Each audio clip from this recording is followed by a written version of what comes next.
जब आप मृत्यु का संबंध मुक्ति से जोड़ते हैं और मुक्ति को आप मृत्यु के बाद की कोई घटना मानते हैं, तब आप कर्मकांड को बहुत ज़्यादा तवज्जो देते हैं, क्योंकि कर्मकांड ही आपको ये सिखाता है कि मौत के बाद क्या होना है। आपकी आत्मा निकलेगी तो कितने दिन तक यहाँ भटकेगी, कितने दिन तक वहाँ भटकेगी। आपको कर्मों के हिसाब से आपको प्रायश्चित करना पड़ेगा। इतने दिन तेल में आप उबाले जाएंगे, मतलब पता नहीं क्या क्या बातें होने लगती हैं। और इन सारी चीज़ों से बचने के लिए वह तरह तरह के कर्मकांड को न सिर्फ तवज्जो देते हैं, बल्कि अपने जीवन में उनको शामिल करके उसी राह पर अपने जीवन को आगे बढ़ाते हैं। जीवन एक यात्रा है और इस यात्रा को शांति, सहजता और आनंद के साथ जीना है। वो ये जानते हैं कि life is a journey of peace, journey of joy and journey of easiness. इन सारी चीज़ों को जब आप वो गहरे उतर करके आत्मज्ञान के माध्यम से जानने और समझने का प्रयास करते हैं, तो वो ये भी जानते हैं कि शांति, सहजता और आनंद के साथ जीने की राह में बाधाएं क्या हैं, ऑब्स्टेकल्स क्या हैं, चुनौतियां क्या हैं। जब वो चुनौतियों की तरफ बढ़ते हैं तो वो यही पाते हैं कि जीवन के बारे में न जानना ही जीवन की राह में सबसे बड़ी बाधा है, सबसे बड़ी चुनौती है। सम्यक लाइफ एजुकेशन के इस जीवन शिक्षा मिशन के तहत आज हम बात करेंगे कि क्या है जीवन का लक्ष्य वास्तव में। क्योंकि बिना जीवन के लक्ष्य को जाने न तो हमारे इस मिशन का ही कोई मूल्य है, कोई अर्थ है, और न ही इस मिशन में आपकी भागीदारी का है कोई मूल्य है। तो सबसे पहले आज हम इसी सवाल को जानने और समझने का प्रयास करेंगे कि क्या है आखिर जीवन का परम उद्देश्य, परम लक्ष्य, यानी कि what is the purpose of life. तो अगर आप वेदांत के माध्यम से, और जब मैं वेदांत कहता हूं तो वेदांत का सिर्फ यही आशय होता है कि वेदों का जो सार है, वेदों का जो अमृत है, जो दर्शन है, वो वेदांत में छुपा हुआ है, वेदांत में शामिल है, और वेदांत ही इस दुनिया का सबसे ऊंचा दर्शन है। इसीलिए जब मैं कहता हूं कि वेदांत के माध्यम से जब आप जीवन के लक्ष्य को जानने और समझने का प्रयास करेंगे तो आप पाएंगे कि जीवन का लक्ष्य सिर्फ और सिर्फ मुक्ति है। जी हाँ, जीवन का लक्ष्य सिर्फ और सिर्फ मुक्ति है। अब यहाँ पर सवाल उठता है कि हमने वेदांत के माध्यम से ये जाना कि जीवन का जो लक्ष्य है वो मुक्ति है, तो ये मुक्ति क्या चीज़ है। सवाल उठना चाहिए, स्वाभाविकतः हमारे सवाल दिमाग में उठना ही चाहिए कि अगर जीवन का लक्ष्य मुक्ति है तो आखिर ये मुक्ति क्या चीज़ होती है। तो अगर हम मुक्ति को जानने और समझने की तरफ बढ़ें तो हम पाते हैं कि मुक्ति को लेकर के समाज में दो तरह की धारणाएं हैं। मुक्ति को लेकर के समाज में दो तरह के मत हैं। एक तरह के वो लोग होते हैं, एक तरह का मत ये है कि मुक्ति का जो संबंध है वो मृत्यु से है। एक तरह की श्रेणी उन लोगों की होती है जो मुक्ति का अर्थ मृत्यु से लगाते हैं, यानी कि उनका ये मानना होता है और वो कहते भी हैं कि जब किसी इंसान की मृत्यु हो जाती है, जब किसी मनुष्य का जीवन समाप्त हो जाता है, तब वह मुक्ति को प्राप्त होता है। जैसे ही कोई इंसान मरता है तो लोग यही कहते हैं कि उसको मुक्ति मिल गई। तो पहली श्रेणी उन लोगों की होती है, पहला मत उन लोगों का होता है जो ये कहते हैं कि मृत्यु का जो संबंध है वो मृत्यु से है। और स्वभावतः जब लोग मुक्ति का संबंध मृत्यु से लगाएंगे तो मृत्यु को लेकर के उनकी पूरी तैयारी होगी, यानी कि मृत्यु के बाद की सारी घटनाओं को लेकर के वो सचेत रहेंगे कि मृत्यु कैसे होनी है, मृत्यु के बाद क्या करना है, मृत्यु के बाद क्या क्या होता है, किस किस तरह की चुनौतियां आती हैं। उन सारी चीज़ों को लेकर के उनके अंतर्मन में कहीं न कहीं उहापोह मचा रहेगा। न सिर्फ उहापोह ही मचा रहता है, बल्कि मृत्यु के बाद की घटना को लेकर के, मृत्यु के बाद की स्थिति को लेकर के वो चौकन्ने भी रहते हैं।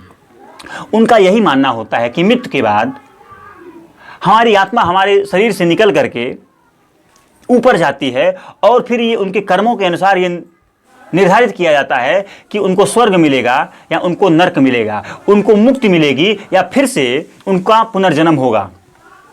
यानी कि जो लोग मृत्यु को मुक्ति से जोड़ करके देखते हैं, जो लोग मुक्ति का संबंध मृत्यु से लगाते हैं, वो मृत्यु को लेकर के ही उनकी सारी तैयारी होती है। और न ही सारी तैयारी होती है बल्कि जीवन के पूरे केंद्र में ही मृत्यु और मृत्यु के बाद की होने वाली सारी घटनाएं शामिल होती हैं। जैसे अगर मैं इस कर्म में सही कर्म नहीं करूंगा तो पहली बात कि मेरी मृत्यु जो है वो सही मुहूर्त में नहीं होगी, और दूसरी बात मृत्यु जब सही मुहूर्त में नहीं होगी तो मृत्यु के बाद स्वर्ग की प्राप्ति नहीं होगी, नरक मिल जाएगा, और जब नरक मिल जाएगा तो फिर से इस संसार में जन्मना पड़ेगा, फिर से इस संसार में मरना पड़ेगा। यानी कि जन्म और मृत्यु का जो चक्र है वो सदा चलता रहेगा, और इस जन्म और मृत्यु के चक्र से भयभीत होकर के वह अपना जीवन जीते हैं।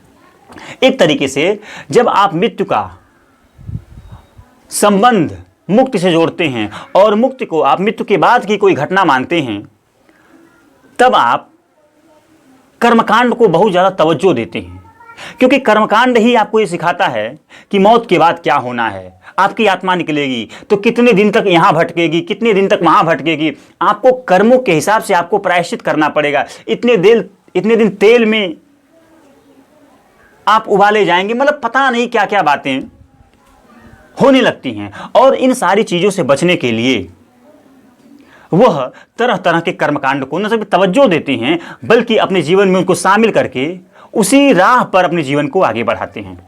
तो मैंने कहा कि पहली श्रेणी उन लोगों की होती है जो मुक्ति का संबंध मृत्यु से जोड़ करके देखते हैं, और जब मृत्यु से जोड़ करके देखते हैं तो उनको जीवन में कर्मकांड की भरमार आ जाती है। अब बात करते हैं कि मुक्ति को लेकर के जो दूसरा मत है, मुक्ति को लेकर के जो दूसरी श्रेणी है, वो ये कहती है कि मुक्ति का संबंध मृत्यु से नहीं है बल्कि जीवन से है। मुक्ति का संबंध मृत्यु के बाद की किसी घटना से नहीं है बल्कि मृत्यु के पहले की घटना से है।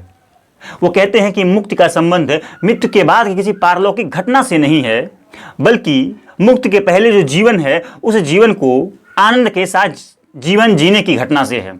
यानी कि इन लोगों का जो मत होता है वह बिल्कुल विपरीत होता है पहले श्रेणी वाले लोगों के मत से। ये कहते हैं कि हम मुक्ति को जानने से पहले जीवन को जानेंगे। वो किसी भी मान्यताओं में, किसी भी रूढ़ियों में, किसी भी कर्मकांडों में फंसे नहीं रहते हैं। वह मुक्ति को जानने से पहले जीवन की एक एक सच्चाई को जानने का प्रयास करते हैं, और जब वो जीवन की सच्चाई को जानने के क्रम में आगे बढ़ते हैं, अध्यात्म में गहरे उतर करके, तो वो पाते हैं कि जीवन मिला है शांति के साथ, सहजता के साथ और खुल करके पूरे आनंद के साथ जीने के लिए।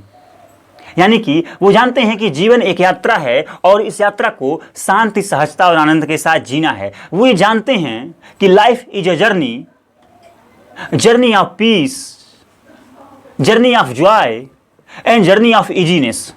इन सारी चीज़ों को जब आप वो गहरे उतर करके आत्मज्ञान के माध्यम से जानने और समझने का प्रयास करते हैं तो वो ये भी जानते हैं कि शांति, सहजता और आनंद के साथ जीने की राह में बाधाएं क्या हैं, ऑब्स्टेकल्स क्या हैं, चुनौतियां क्या हैं। जब वो चुनौतियों की तरफ बढ़ते हैं तो वो यही पाते हैं कि जीवन के बारे में न जानना ही जीवन की राह में सबसे बड़ी बाधा है, सबसे बड़ी चुनौती है।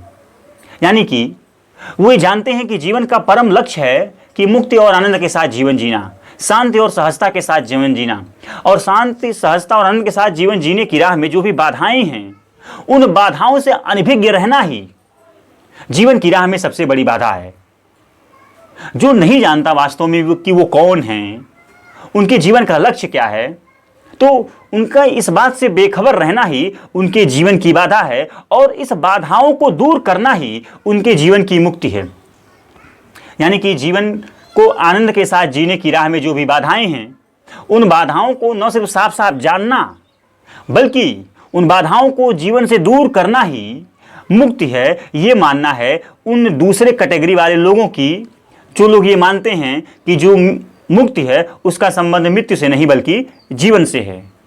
वो ये जानते हैं कि जीवन मुक्ति का मतलब ये नहीं है कि शरीर मर गई, मृत्यु प्राय हो गई, तब वो जीवन मुक्ति हो गई। उनका साफ साफ ये मानना होता है, और न सिर्फ मानना होता है बल्कि आत्मज्ञान पर टिका होता है यह ज्ञान कि जीवन मुक्ति का आशय मृत्यु से नहीं है बल्कि बंधन मुक्त होने को जीवन मुक्त कहा जाता है। तो यहाँ पर जो सबसे पहली बात समझ में आई वो ये है कि मुक्ति के बारे में दो तरह की धारणाएं हैं। पहली धारणा उन लोगों की है जो लोग मुक्ति का संबंध मृत्यु से जोड़ते हैं, और दूसरी श्रेणी उन लोगों की है जो मुक्ति का संबंध बंधनों से जोड़ करके देखते हैं। अब सवाल ये है कि इसमें से कौन सही है और कौन गलत है। तो कौन सही है कौन गलत है इस बात को जांचने के लिए हमें ये जांचना होता है कि वास्तव में जीवन क्या है। वास्तव में जीवन क्या है, बिना जीवन को जाने आप ये नहीं जान पाएंगे कि वास्तव में मुक्ति क्या है और मुक्ति का सही अर्थ क्या है। तो अगर हम जीवन को समझने का प्रयास करें तो हमारे कबीर साहब को एक तरीके से सबसे बड़ा वेदांती कहा जा सकता है। कबीर साहब का कहना है कि दुर्लभ मानुष जन्म है देह न बारंबार, अतरुअर जो पत्ता झड़े बहुरी न लागे डार। वो कहते हैं जीवन इंसान का इतना दुर्लभ है कि उन्हें बार बार नहीं मिलता, लेकिन हम इतने बेहोश लोग होते हैं कि हम इसकी सच्चाई को न जानते हुए तमाम तरह की ऊल जलूल बातों को, तमाम मान्यताओं, धारणाओं, रूढ़ियों और परंपराओं को अपने जीवन में अंगीकार करके अपने जीवन का उसे केंद्र ही बना करके इस तरह जीवन जीते हैं जैसे जीवन में बंधन तो हमेशा बढ़ते ही जाते हैं, लेकिन उनको इस बात की भनक ही नहीं रहती। कहते हैं कबीरदास, हीरा जन्म अमोल है, हीरा जन्म अमोल है, कौड़ी बदला जाए, रात गंवाया सोए के दिवस गंवाया खाए। हम लोग इतने बेहोशी में रहते हैं, इतने नींद में रहते हैं कि हम अपने हीरा समान इस जीवन को सो करके और खा करके गुजार देते हैं। यानी कि हम बंधनों को दूर करना तो छोड़िए, और ज़्यादा बढ़ाते जाते हैं और ज़्यादा उसको मजबूत करते जाते हैं। इन बंधनों को बढ़ाने का सिर्फ एक कारण यह है कि हम अनजान रहते हैं मुक्ति के सही अर्थ से। मैंने कहा कि कौन सा मत सही है मुक्ति को लेकर के। दो मत हैं मुक्ति के बारे में। एक मत वो कहता है कि जो मुक्ति का संबंध मृत्यु से जोड़ता है, और दूसरा मत उन लोगों का है जो मुक्ति का संबंध बंधनों से जोड़ता है। सवाल यह है कि पूरे आनंद और गरिमा के साथ, पूरे उत्साह और शांति के साथ जीवन कौन जी पाता है। तो सामान्यतः यही देखा जाता है कि अपने जीवन के उस उद्देश्य को पूरा करने में सफल सिर्फ वही होता है जो जीवन को समझ करके और जीवन के बंधनों को दूर कर देता है। और जब जीवन से बंधन दूर हो जाते हैं, चुनौतियां दूर हो जाती हैं, तो वह सहजता के साथ आनंद में अपने जीवन को जीता है। और ऐसा प्रतीत होता है कि दूसरी श्रेणी वाले ही लोग ही सही मायने में जीवन के सच्चे अर्थ को न सिर्फ समझते हैं बल्कि जीवन का जो उद्देश्य है मुक्ति, उस मुक्ति को भी प्राप्त करते हैं।